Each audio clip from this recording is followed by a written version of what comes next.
Assalamualaikum warahmatullahi wabarakatuh. Sebelumnya, saya berterima kasih kepada semuanya yang telah meluangkan waktunya untuk menyimak pembelajaran yang akan kami sampaikan dalam video ini. Semoga ilmu ini dapat memberikan manfaat bagi kita semua. Ada quotes menarik dari Nelson Mandela, "Pendidikan senjata paling mematikan di dunia, karena dengan pendidikan kita dapat mengubah dunia." Semoga kita dapat terus semangat belajar dan meraih ilmu yang bermanfaat. Perkenalkan, saya Nadila Putri Anggraini Nudianto dengan NIM 2112013 dan rekan saya Dwi Septianingrum dengan NIM 2112025. Kami dari akuntansi semester 7. Di sini kami ingin menyampaikan sebuah materi anti korupsi dengan topik upaya pemberantasan korupsi.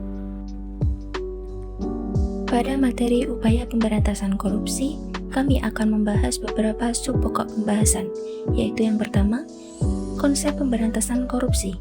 Yang kedua, upaya penanggulangan kejahatan atau korupsi dengan menggunakan hukum pidana. Yang ketiga, berbagai strategi dan atau upaya pemberantasan korupsi. Korupsi tidak jauh dari hukum.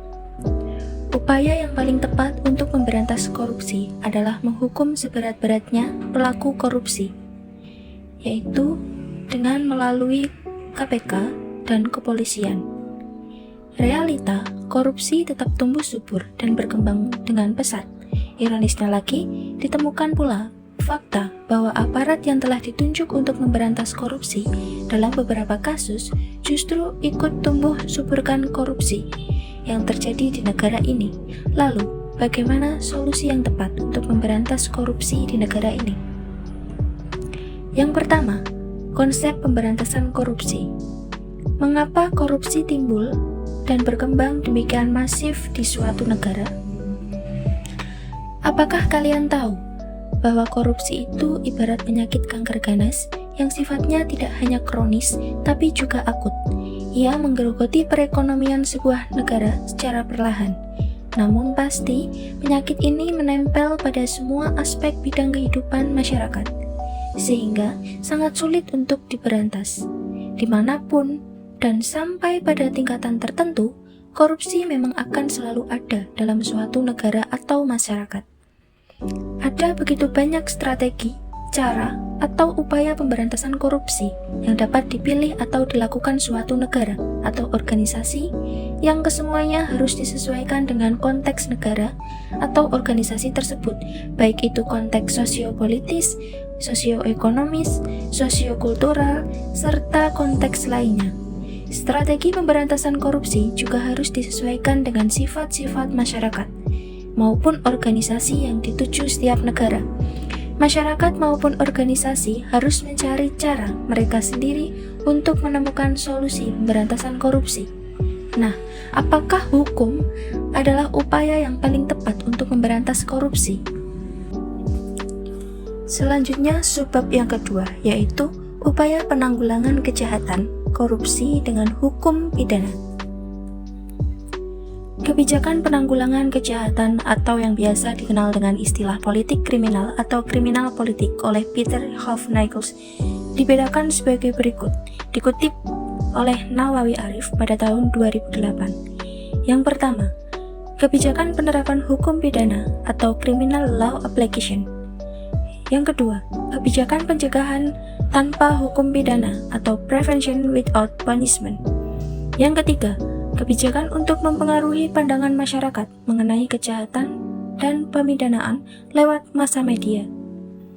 Sasaran dari upaya penanggulangan kejahatan melalui jalur non-penal adalah menangani faktor-faktor kondusif penyebab terjadinya kejahatan, dalam hal ini korupsi, yakni berpusat pada masalah-masalah atau kondisi-kondisi baik politik, ekonomi maupun sosial yang secara langsung atau tidak langsung dapat menimbulkan atau menumbuh suburkan korupsi. Dengan ini, upaya non-penal seharusnya menjadi kunci atau memiliki posisi penting dalam istilah yang digunakan oleh Barda Nawawi Arif, memiliki posisi strategis dari keseluruhan upaya politik kriminal. Upaya yang kedua adalah upaya penal dengan memanggil atau menggunakan hukum pidana atau dengan menghukum memberi pidana, atau memberikan penderitaan atau nestapa bagi pelaku korupsi. Didasarkan pada pertimbangan bahwa sarana penal memiliki keterbatasan dan mengandung beberapa kelemahan sisi negatif, sehingga fungsinya seharusnya hanya digunakan secara subsidiar pertimbangan tersebut. Menurut Nawawi Arif, yaitu yang pertama, dilihat secara dogmatis. Sanksi pidana merupakan jenis sanksi yang paling tajam dalam bidang hukum, sehingga harus digunakan sebagai ultimum remedium, obat yang terakhir, apabila cara lain atau bidang hukum lain sudah tidak dapat digunakan lagi.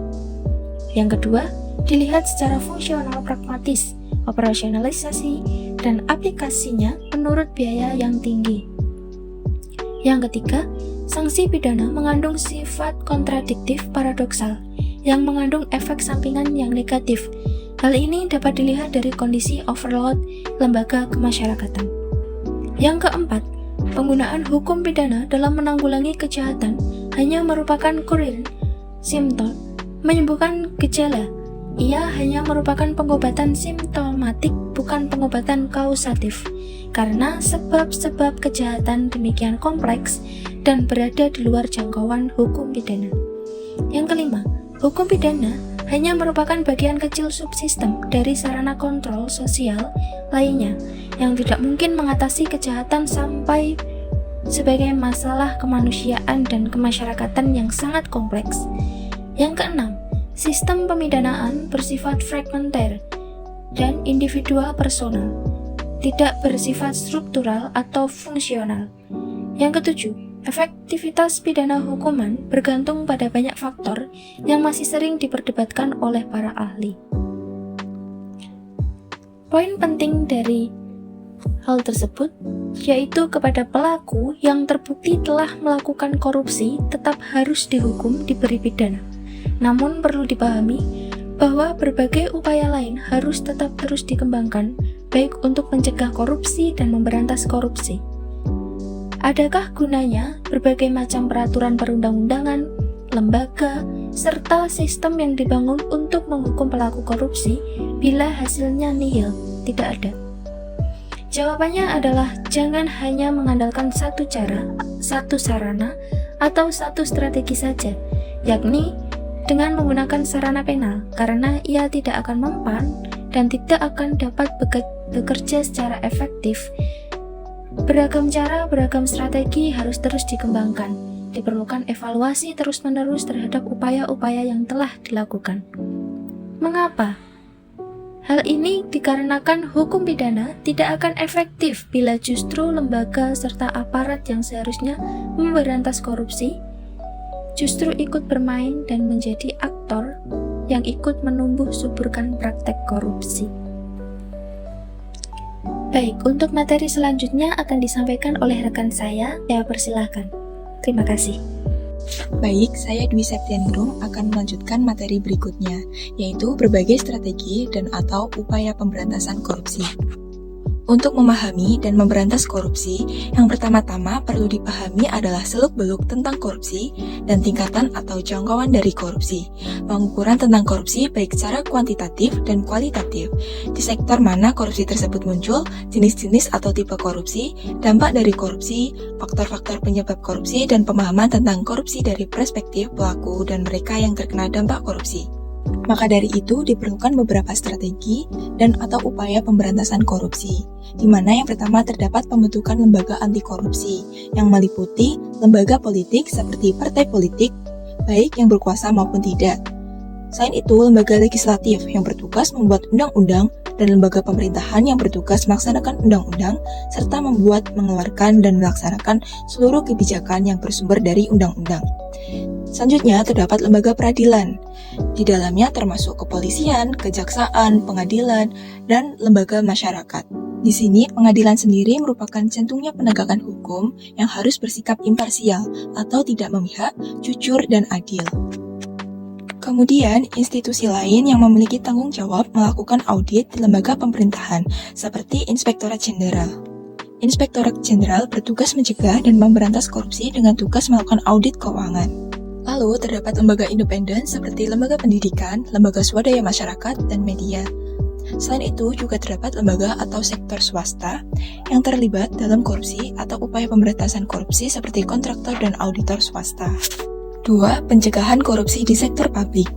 Mewajibkan pejabat publik untuk melaporkan dan mengumumkan jumlah kekayaan yang dimiliki baik sebelum, saat maupun sesudah menjabat.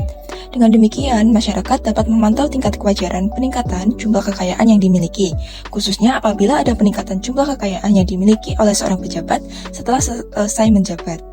Namun, kesulitan timbul ketika kekayaan yang didapatkan dengan melakukan korupsi dialihkan ke pemilikannya, kepada orang lain misalnya, anggota keluarga atau pihak lain. Selain itu, salah satu cara untuk memperkecil potensi korupsi yaitu dengan melakukan lelang atau penawaran secara terbuka. Dalam arti, masyarakat harus diberi otoritas atau akses untuk dapat memantau dan memonitor hasil dari pelelangan atau penawaran tersebut. Maka dari itu, harus dikembangkan sebuah sistem yang dapat memberi kemudahan bagi masyarakat untuk ikut memantau ataupun memonitor, seperti aplikasi Apportionment, yang bertujuan untuk meningkatkan transparansi, mutu, efisiensi, dan efektivitas pelaksanaan pengadaan barang dan jasa pemerintah. Selanjutnya, mengembangkan sistem yang transparan dan akuntabel, misalnya menggunakan teknologi informasi. Di sini, korupsi juga banyak terjadi dalam perekrutan pegawai negeri sipil dan anggota militer. Korupsi, kolusi, dan nepotisme sering terjadi dalam kondisi tersebut. Maka dari itu, perlunya adanya sistem perekrutan, sistem penilaian kinerja pegawai negeri yang menitik beratkan pada proses atau proses oriented dan hasil kerja akhir atau result oriented dan perlu dikembangkan. 3. Pencegahan sosial dan pemberdayaan masyarakat.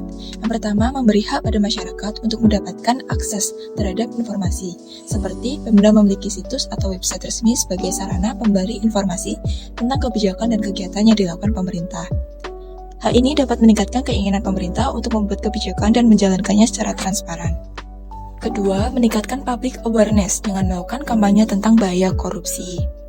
Kampanye tersebut dapat dilakukan dengan menggunakan media massa, baik cetak maupun tertulis, melakukan seminar dan diskusi.